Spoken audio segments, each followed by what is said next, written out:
كمزي حجي أبزا سئلت رئيو زلهم تقاديمكم تليفونكم ناراهم صباح كجمرية نقرات مستمعرارو كسرح يكتبلو كندي معالسات كندي وارح كندي عمتات حليفكم بزحات سبات بقعتنا هاللوم بسنك زحان تقالت رشتون كيو عيتور في يوم لومي نازح مامزي كما يكرنا كم نفوسه كنقرأكم يا سلام إز channel سنة البوناي إذا ما دوزا سالندركم دما أنا حافتكم ليديا ناس channel حدش نتخونكم سبسكرايب جور سلام انتاينا صباح نبل مخنياتو عمرنا قليل نجار يفوتو تليفون مرأي قليليو دوبامين هبنا سرح مسرح كن صعري حتت صباح كسرح يكتب الخلخة نعمرك حد حسوت نقر لخا لومي يزانق علخو جن صباح كعوتي زبل حسوت اتحقق جن صباح مسمت تحجز لك صنفنا مس ايز مت نز صباح زبل صقم نفتح زم شو عت مفتحتات حج تتأمل قدامي حق 5 سكند عمرها صباح كسرحيه وي قرب تليفون كريك بلاك خلو كاب 5 جميرها اوزر 5 4 3 2 1 بلمو بونو وتنسيخه ناب سرح خاطو از حق زينه عمرها حسب نغير عدل اي هبونيو امونغو حدا حسب زمنصون عمرها نتحسب نخقصو زلي غيزين 5 سكند طرايا حدا نغا كتسرح مس حسبها ن 5 سكند طراي تحسب خلو عمرها امايت مسمساتن فرحتاتن بمقرب كاب تسرح كرح اكايو عمرنا نعنا كم مجلس زيبل نجار نمكل خالد هانيزو سرح مسرح متسا متعرض دمان عمرنا كبد شخميو سلازي صباح كسرح يزبل مسمس بمقرب نلومي أبت متزلو عرض كتصنحي قبركا إذا حق زقن نت مسمس عدل أي هونيو حد نجار كسرح دليت مسمتسكا 5 4 3 كلتا حد الختس نمنتاي ندحرت نقطر مغنياتو نغير من تقطرها حدا 3 4 5 كساميت كتقصل تغليخا ندحرت كتقصر خلخا جن حنساب حدا مسبلخا كال أمارات إبلخان كتسطر أيزلكا نقول كتحسب خلخا عمرها 5 دقيقة طراي دقس كبلكا خلو بونبو 5 4 3 كلتا حدا بلمو كابت عرضها تس تليفونك كتقمت كتحسب خلخا إذا فيديو طراي كتبل خلخا 5 4 3 كلتا حدا بلمو تليفونك أطفايا سرح كتجمر كتحسب خلخا صباح كسرح زبل سمعت مسمصكا 5 4 3 كلتا حدا بلمو ناب سرح خاطو عوت مالت عبيت وسانتات موساد زي كونس نزلنا 5 سكند وقات بب معلت معوات مالتيو نت 5 سكند تقدر رسب نيوتو يقدر مالتيو كالاي نمنت غيرو أنا سنفية وي سرح يحل فيه لخ أي تزارب أنا سرح يكسرح زغل سب زبالخو زقبر سبيلخا نرقصخا نقرع حد سرح كتسخلخا حد وصيتو سب أو ساعة زي انتاي مقبرخا حتت ملسو دما كاب عراتوسيو سرح يجمر زبليو ما بزحتو سب بهاري كغير يفتنيو قن منتو أي غيرنيو نابنت حد سب مستايك قارص انتا ديمو حد سب كبه هلو أي فالن كقارص اتصعرالخو انتايلو نسو قنا منتو ستاي مخاني يراغاقصلو اتمنت زغير سبكن اي فالن انا اي ستني زبل اتفليليو سماين مدرنيو عمرها كم حدا كمبيوتريو انا سنفيه وي انا سرح يحل فيه كتب الخلقه نعمرها حدش بروجرام تحفل لخا عمرها دما مس ذهب كاي من تسمع مين خنبر سرح كتسخلخا سلم تتصعر نسخا كسنفخا تملس دقس بالملك تسدلخا بهريخا ولفخا ايكونن بهريخا وصيت نايت بزعوار اسخا زلك امنتيو من تخب حسب أي غيرنيو من تغير بتم بب مع التوصل من أشهر سقم تساتيو حنت قط مصحف أنت بيوخا نمنت أنباب دمسي بخلخا حنت دقيق أنت سريحة نمنت سعرنيا دمسي بخلخا أتم دمسات إنها بزحك خد خلو أتبزع بار إسخازلك أمنت إنها تغيري متس عوت مالت زبل خيو مقبار مالتيو مصر إسخازلك أمنت أنت تصنع خيو عالم كت أمنك جزي أي خوص دلانيو سنفنا بهريخا أيكونن سنفنا التنوع وانز تخدن كاي تشقا طرايو حج قلنا تشقا وصيخا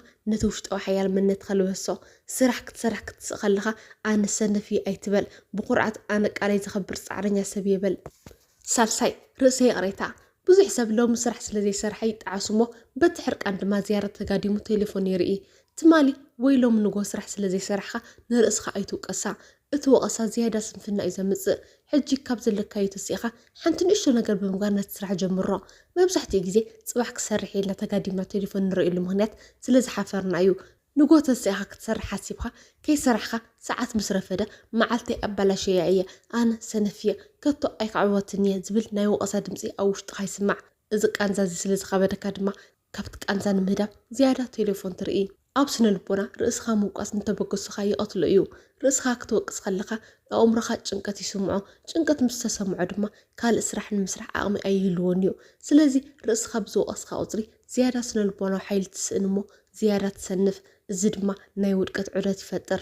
ርእሰይ ቅሬታ ማለት ስራሕ ዘይምስራሕ ይፅቡቅ እዩ ምባል ዘይኮነስ ንዝሓለፈ ግዜ ክቅይሮ ስለዘይኽእል ሕጂ ግን ሓዱሽ ዕድል ኣለኒ ኢልካ ንውሽጥኻ ሰላም ምሃብ ማለት እዩ። ተመራመርቲ ከም ዝረኸብዎ እቶም ንዝሓለፈ ስንፍኖም ቅሬታ ዝገበሩ ተምሃሮ ኣብቲ ዝቕፅል ፈተና ካብቶም ርእሶም ዝወቅሱ ተምሃሮ ብዝበለፀ ውፅኢት የምፅኡ። ስለምንታይ? ምክንያቱ ርእሰይ ቅሬታ ነቲ ሕፍረት ስለዘወግዶ ኣእምሮኦም ንስራሕ ዝኸውን ሓይሊ ይረክብ። ራብዓይ ሕልምኻ ናብ ንኣሽቱ ጉምታት መቃቅሎ። ብዙሕ ግዜ ፅባሕ ንብል እቲ ክንሰርሖ ዘለና ስራሕ ብጣዕሚ ዓብዪ ኮይኑ ስለዝስምዐና እዩ። ንኣብነት ሎሚ ቪድዮ ክሰርሕ እየ ምባል ንኣእምሮኻ ከቢድ ሸኽሚ እዩ። መፍትሒ ነቲ ስራሕ ኣብ 2 ደቂቃ ክውድእ ናብ ዝኽእሉ ንእሽተይ ስራሓት መቃቅሎ።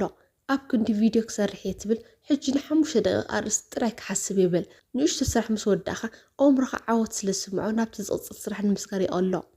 ብዙሕ ግዜ ፅባሕ ንብል ሰነፋ ስለዝኮና ዘይኮነስ እቲ ክንሰርሖ ዝሓስብናይ ስራሕ ከም ዓብዪ ከረንቲ ደቂኑ ስለዝረአየና እዩ።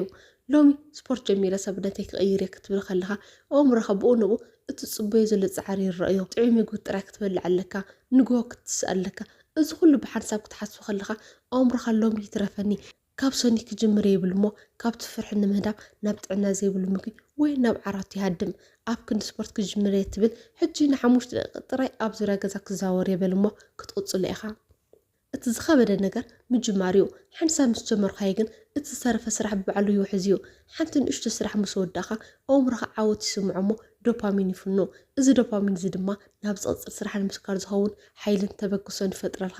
እቶም ዓበይቲ ነገራት ዝሰርሑ ሰባት ካባኻ ዝበለፀ ሓይሊ ዘለዎም ሰባት ዘይኮኑስ ነቲ ዓብዪ ስራሕ ናብ ዘይፈርሕዎ ንኣሽቱ ጉምታት ብምቕያር ዝለመዱ ሰባት እዮም። ሕልምኻ ዓብዪ ይኹን ስጉምትኻ ግን ንእሽቶ ትኹን። 5 ከባቢኻ ኣዳሉ። ስንፍና ዝመፅእ መብዛሕትኡ ግዜ ካብቲ ከባቢና እዩ። እቲ ሰብ ኣብታ ስእሊ ተጋዲሙ ዘሎ ምክንያቱ እቲ ዓራት ንምድቃስ እምበር ንምስራሕ ተዳለዎ ቦታ ስለዘይኮነ ንስራሕ ጥራይ ዝኸውን ቦታ ይሃሊኻ። ኣብቲ ዓራትካ ኮይንካ ክትሰርሕ ኣይትፈትን። ቅድሚ ምድቃስካ ነቲ ንፅባሕቱ ንስራሕ ዘለካ ነገራት ኣዳሊኻ ኣቐምጦ። ንግሆ ክትስእ ከለኻ እቲ ንብረት ተዳልዩ ምስ ዝፀንሐካ ንምጅማር ዘለካ ድሌት ይውስኽ። ብዙሓት ሰባት ምንቃሕ ወይ ተበግሶ ካብ ውሽጥና ጥራይ ዝፍጠር ይመስሎም እዩ። እቲ ሓቂ ግን ኣእምሮና ነፍሲ ወከፍ ቦታ ምስ ሓደ ፍሉይ ተግባር እዩ ዝተኣሳስሮ። ንኣብነት ክሽነ ምስ ኣተኻ ምግቢ ይዝከረካ። እቲ ኣብዚ ስእሊ ዘሎ ሰብ ፅባሕ ክሰርሕ እየ እናበለ ቴሌፎን ዝርኢ ዘሎ ምክንያቱ ኣብ ዓራት ስለ ዘሎ እዩ። ዓራትካ ንኣእምሮኻ ናይ ዕረፍትን ድቃስን ቦታ እዩ። ኣብ ዓራት ኮይንካ ክትሰርሕ ክትፍትን ከለኻ ንኣእምሮኻ እናተዋግእኻ ኢኻ ዘለኻ። ኣእምሮኻ ደቅስ ይብለካ፣ ንስኻ ድማ ስራሕ ትብሎ። ኣብዚ ኩነት እዚ ድማ መብዛሕትኡ ግዜ ስንፍና እዩ ዝዕወት። ዓወት ዝመፅእ ንኣእምሮኻ ብምጓእ ዘይኮነስ ንኣእምሮኻ ዝማዕማዕ ከባቢ ብምፍጣር እዩ። ዓወት ዝመፅእ ንፅቡቅ ስራሕ ቀሊል ብምግባር ንሕማቕ ስራሕ ድማ ከቢድ ብምግባር እዩ። ሓንቲ ንእሽቶ ኮፍ ትብለላ ወንበር እንተሃልያካ ኣእምሮኻ ኣብቲ ወንበር ኮፍ ምስ በልካ ሕጂ ሰዓት ስራሕ እዩ ዝብል ትእዛዝ ይቕበል እዩ። ቅድሚ ምድቃስካ ንፅባሒቱ ተዳሎ። እቲ ዝኸበደ ስራሕ ምጅማር እዩ። ንግሆ ተሲኻ ደብተር ወይ መሳሪሓ ክትደሊ እንተዳ ጀሚርካ ኣእምሮኻ ይትረፈኒ ይብል እዩ። ቅድሚ ምድቃስካ ኩሉ ንስራሕ ዘለካ ንብረት ኣብታ ጠረጴዛኻ ኣዳሊኻ ኣቕምጦ። ንግሆ ክትስእ ከለኻ እቲ ስራሕ ናባኻ ይጥምት እንተሃልዩ ንምጅማር ዘለካ ድሌት ይውስኽ። ኣእምሮና ብዓይኑ ንዝሪኦ ነገር እዩ ቀልጢፉ ምላሽ ዝህብ። ቴሌፎንካ ኣብ ቅድሚ ዓይንኻ እንተላ ቴሌፎን ክትርኢ ትደፋፋእ። መፅሓፍካ ተኸፊቱ ኣብ ቅድሚ ዓይንኻ እንተሎ ድማ ክትሰርሕ ትለዓዓል። ከባቢኻ ክተመዓራሪ ከለኻ ንኣእምሮኻ ናብቲ ክትበፅሖ ትደሊ ዓወት መንገዲ ትፀርገሉለኻ ማለት እዩ። ርእሰ ምቁፅፃር ዘለዎም ሰባት ካብ ካልኦት ንላዕሊ ሓያላት ስለዝኾኑ ዘይኮኑስ ከባቢኦም ካብ ፈተናታት ነፃ ስለዝገብርዎ እዩ። 6 ቴሌፎንካ ካብ ቅድሚ ዓይንኻ ኣርሕቃ። ስራሕ ክትሰርሕ ከለኻ ቴሌፎንካ ኣብ ካልእ ክፍሊ ኣቕምጣ። ርእሰ ምቁፅፃር ዝመፅእ ካብቲ ንፈተናታት ዘለዎ ዕድል ብምቕናስ እዩ። ብዙሓት ሰባት ቴሌፎነይ ኣብ ጥቃይ ኮይና ክሰርሕ ክእል እየ ኣይትንክፋን ኢሎም ይሓስቡ። ግን እቲ ሓቂ ስነልቦናዊ መፅናዕታት ከም ዘርእይዎ ቴሌፎንካ ተዓፅያ እውን እንተሃለወት ኣብ ቅድሚ ዓይንኻ ወይ ኣብ ጥቓ እንተሃልያ ኣእምሮኻ ካብ ዓቕሙ 20% ንዓኣ ንምሕሳብ ይጥቀም እዩ። ሰባት ዓወት ዝመፅእ ካብ ሓያል ባህሪ ጥራይ ይመስሎም። እቲ ሓቂ ግን ዕውታት ሰባት ካብ ፈተናታት ምርሓቅ እዮም ይጥቀሙ።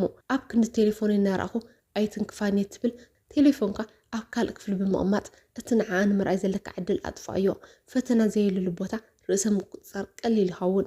ስራሕ ክትጅምር ከለኻ ቴሌፎንካ ኣብ ካልእ ክፍሊ ኣቕምጣ ሓንሳብ ምስ ጀመርካዮ ተሲእኻ ናብ ካልእ ክፍሊ ከይድካ ቴሌፎን ንምምፃእ ዝሓተካ ፃዕሪ ኣእምሮኻ ይትርፈኒ ስርሐይ ክውድእ ይሓይሽ ንኽብል ይገብሮ እዚ ድማ ዓሚቕ ስራሕ ንክትሰርሕ ዝዓበየ ባይታ ይፈጥረልካ እዛ ኣብዛ ስእሊ እትሪእዋ ዘለኹም ቴሌፎን ንዓለም ብምልእቲ ኣብ ኢድኩም ምእትያት ኣላ ግን ንዓለም ክትሪኡ ክትብሉ ነቲ ኣብ ውሽጥኩም ዘሎ ዓብይ ዓሚቕ ከይተቐብርዎ ትጠንቀቑ ቴሌፎን ንዓኻ ከተገልግለካ ኣለዋ እምበር ንስኻ ባርያ ቴሌፎንካ ክትኸውን የብልካን ሻውዓይ ናይ 10 ደቂቕ ስምምዕ ጽባሕ ክሰርሕ ዝብል ስምዒት ንምስዓር ምስ ርእስኻ ውዕድ እቶ ነዚ ስራሕ እዚ ን10 ደቂቕ ጥራይ ክሰርሖ እየ ድሕሪ 10 ደቂቕ እንትሰልችኒ ክሓድጎ እየ ኢልካ ጀምር መብዛሕትኡ ግዜ እቲ ዝኸበደ ነገር ምጅማር ጥራይ እዩ ሓንሳብ 10 ደቂቕ ምስ ጀመርካ ኣእምሮኻ ናብቲ ስራሕ ስለ ዝኣቱ ንምቕጻል ኣይፅገምን እዩ ኣብ ስነ ልቦና እቲ ዝኸበደ ፀላእ ዓወት ተፀብኦ ምጅማር ይበሃል ሓደ ስራሕ ንምጅማር ዘድልየካ ሓይሊ ካብቲ ስራሕ ንምቕጻል ካብ ዘድልየካ ሓይሊ ብኣማይ ትዕፅፊ ይበልፅ ኣእምሮኻ ሎሚ 5 ሰዓት ክሰርሕ እየ ክትብሎ ከለካ ንነዊሕ ሰዓታት ክሳቅ ከም ዘለዎ ስለ ዝስምዖ ብእንኡ ተቃውሞ የልዕል እሞ ናብ ቴሌፎንካ ክትሃድም ይገብረካ ኣእምሮኻ ንስራሕ ዝቃወም ሓንሳብ ተጀሚርካ ክሳብ ዝደክም ክሰርሕ ዝብል ስጋት ስለ ዘለዎ እዩ እዚ ናይ 10 ደቂቕ ውዕል ግን ነቲ ስጋት ይጥፍኦ ነዚ ሕግዚ ክትጥቀመሉ ከለካ ንርእስኻ ኣይትታልላ ብሓቂ ድሕሪ 10 ደቂቕ እንትሰልችካ ደው ናይ ምባል መስል ሃባ እዚ መውፅእ ኣፍ እንተሃልዩካ ጥራይ እዩ ኣእምሮኻ ንዓኻ ዝኣምነካ እቲ ሓቂ ግን 90% ካብቲ ግዜ ሓንሳብ 10 ደቂቕ ካብ ጀመርካ ስራሕካ ከይወዳእካ ኣይትትስእን ኢኻ እቲ ፍልሊ ኣብ መንጎቶም ኣብ ዓራት ተጋዲሞም ጽባሕ ዝብሉን እቶም ሎሚ ጀሚሮም መጻኢኦም ዝቕይሩን እቲ ሕጂ ዝወስድዋ ንእሽቶ ስጉምቲ እያ ንስኻ ኸ ኣየናይ ክትኸውን ትመርፅ ዘክር ጽባሕ ዝበሃል ርግፀኛ መዓልቲ የለን ዘለካ መዓልቲ ሎሚ ጥራይ እዩ እቶም ተድንቆም ሰባት ካባኻ ዝበለፀ ብቕዓት ዘለዎም ዘይኮኑስ ካብቲ ጽባሕ ትብል ቃል ተላቒቖም ሎሚ ምፅዓር ስለ ዝመርፁ እዮም ሕጂ ቴሌፎንካ ኣቕሚጥካ ነቲ ክትሰርሖ ዝነበርካ ስራሕ ጀምሮ ጽባሕ ዘይኮነስ ሕጂ ንሎሚ ዘዳለኽልኩም መደብ እዚ ይመስል ኣብ ዝቐፅል ቪድዮ ብኻልእ ኣገዳሲ ኣርእስቲ ክሳብ ንራኸብ ሰላም ፅንሑ